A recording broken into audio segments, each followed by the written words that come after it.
મંજૂર। ઉપલેટા તાલુકાના ઈસરા ગામે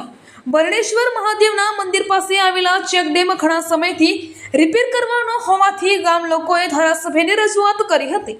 જેથી ધોરાજી ઉપલેટા વિસ્તારના ધારાસભ્ય દ્વારા સરકારમાંથી 10 લાખની ગ્રાન્ટ મંજૂર કરાવી આપી, તેમજ અન્ય રૂપિયા ગામ ખેડૂતો દ્વારા અંદાજે 5 લાખ એકત્રિત કરી લોખંડ સહિતની ઘટતી સામગ્રી એકત્રિત કરી તાત્કાલિક ધોરણે ચોમાસા પહેલા ડેમનું કાર્ય શરૂ કરી ગામ હિતના કાર્યનો આરંભ કર્યો છે।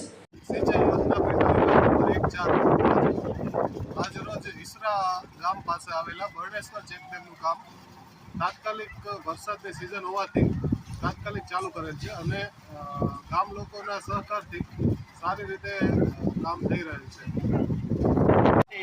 ખેડૂત અને સરકાર શ્રી મહેન્દ્રભાઈ પાડલિયાના સહકાર અને સહયોગ મહેન્દ્રભાઈના સપોર્ટથી આજે અમારું 24 કલાકની અંદર કામ પાસ કરી અને યુદ્ધના ધોરણે વરસાદી વાતાવરણ હોય, ભાદર નદીનો ફ્લો પાણીનો પૂરેપૂરો હોવાને લીધે 24 કલાકમાં સરકારશ્રીએ નિર્ણય લઈ અને કામ મંજૂર કરી આપેલ છે। તે બદલ અમે ઈસરા ગામના ખેડૂત વતી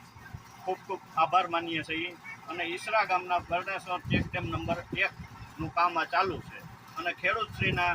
સહયોગથી લોખંડ સરકારશ્રીમાંથી પાસ ન થતાં ખેડૂત સ્વખર્ચે લોખંડ અને શ્રમ કરે છે।